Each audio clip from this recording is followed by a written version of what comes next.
अच्छा विजय अच्छा विजय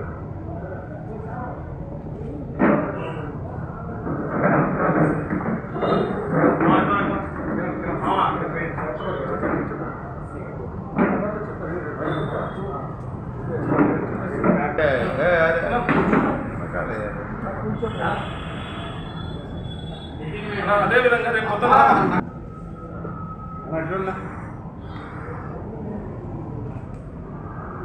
అశోక్ మాట్లాడు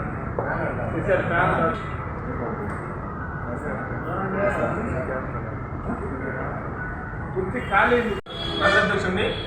నేను జగన్మోహన్ రెడ్డి గారు వైఎస్ఆర్ కాంగ్రెస్ పార్టీ పెట్టినప్పటి నుండి 2010 నుంచి వైఎస్ఆర్ కాంగ్రెస్ పార్టీలో ఉన్నాను.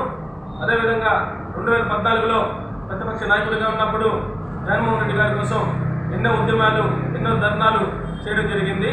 2019లో జగన్మోహన్ రెడ్డి గారు అధికారంలోకి రావడానికి నా సాయి శక్తిలా కృషి చేయడం జరిగింది. కానీ జగన్మోహన్ రెడ్డి గారు అధికారంలో వచ్చిన తర్వాత రెడ్డి కార్పొరేషన్కి కొన్ని కోట్ల నిధులను మంజూరు చేయడం జరిగింది. అదేవిధంగా కాపు కార్పొరేషన్కి కొన్ని కోట్ల నిధులను మంజూరు చేయడం జరిగింది. కానీ ఎస్సీ కార్పొరేషన్కి మాత్రం ఒక్క రూపాయి కూడా విడుదల చేయలేదు. అదేవిధంగా ఎస్సీ హాస్టళ్లు కానీ ఎస్సీ భవనాలు కానీ కూల్చివేయడం జరిగింది. ఈ విధంగా ఎస్సీలకు ఎంతో ద్రోహం చేసిన వ్యక్తి ఎవరు ఉన్నారంటే ఈ రాష్ట్రంలో వైఎస్ జగన్మోహన్ రెడ్డి గారు అని చెప్పేసి తెలియజేస్తున్నాను. ఈరోజు నేను ఒక కుల సంఘ నాయకుడిగా ఒక ఎస్సీ నాయకుడిగా ఈరోజు వైఎస్ఆర్ కాంగ్రెస్ పార్టీ నుంచి బయటకు వచ్చేసి రేపు పొద్దున 10 గంటలకు నెల్లూరు రూరల్ ఎమ్మెల్యే కోటమిరెడ్డి శ్రీధర్ రెడ్డి గారు మరియు వారి సోదరులు కోటమిరెడ్డి గిరిధర్ రెడ్డి గారి ఆధ్వర్యంలో రేపు పొద్దున 10 గంటలకు అనగా 17వ తేదీ శనివారం రోజున రూరల్ ఎమ్మెల్యే కార్యాలయంలో 1000 మందితో నా ఎస్సీ నాయకులతో నా స్నేహితులతో కొన్ని వార్డుల నుంచి నెల్లూరు రూరల్ నియోజకవర్గంలో అనేక వార్డుల నుంచి కూడా రేపు పొద్దున టీడీపీలో జాయిన్ అవుతున్నానని చెప్పేసి ఈరోజు మీడియా ముఖంగా తెలియజేస్తున్నాను. ఈరోజు వైఎస్ఆర్ కాంగ్రెస్ పార్టీలో కొనసాగుతున్న కమతం అశోక్ గారు పార్టీ పెట్టక ముందు నుంచి కూడా జగన్ గారి ఓదార్పు యాత్ర నుంచి కూడా అటు జగన్ గారికి వైఎస్ఆర్ కాంగ్రెస్ పార్టీలో నెల్లూరు రూరల్ నియోజకవర్గంలో అన్ని విధాలా ఇప్పటిదాకా పనిచేస్తున్న కమతం అశోక్ గారు ఈరోజు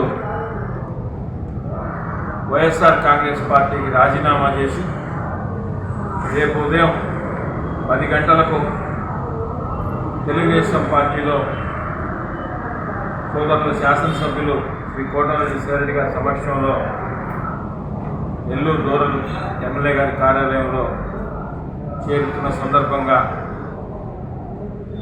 మాల మహానాడు నగర అధ్యక్షులు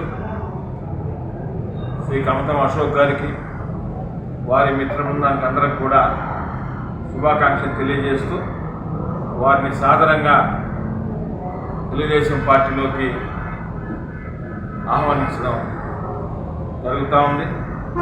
తప్పకుండా ఇదివరకు కూడా మాతో ప్రయాణించిన వ్యక్తే అయితే మేము వైఎస్ఆర్ కాంగ్రెస్ పార్టీని వీడిన తర్వాత మేము తెలుగుదేశం పార్టీలో చేరినప్పటికీ అక్కడ వైఎస్ఆర్ కాంగ్రెస్ పార్టీలోనే కొనసాగుతున్నారు. ఇప్పుడున్న పరిస్థితుల్లో ఈ రాష్ట్రానికి తిరిగి చంద్రబాబు నాయుడు గారు ముఖ్యమంత్రిగా ఉండాలా, అదేవిధంగా నెల్లూరు రూరల్లో శాసనసభ్యులు శ్రీరెడ్డి గారు 3వసారి గెలవాలా, నెల్లూరు రూరల్ నియోజకవర్గం సంక్షేమం అభివృద్ధి కార్యకర్తల సంక్షేమం ఇవన్నీ బాగుండాలంటే నెల్లూరు రూరల్ నియోజకవర్గంలో తెలుగుదేశం పార్టీ జెండా ఎగరవేయాలా అనే ఒక మంచి ఉద్దేశంతో ఈరోజు నిర్ణయం తీసుకున్నందుకు మీ ద్వారా కూడా కమతం అశోక్ గారికి ధన్యవాదాలు తెలియదు. ఈ వీడియో కనుక మీకు నచ్చినట్లయితే లైక్ చేసి షేర్ చేయండి. మరిన్ని లేటెస్ట్ అప్డేట్స్ కోసం మా ఛానల్ ని సబ్స్క్రైబ్ చేయండి.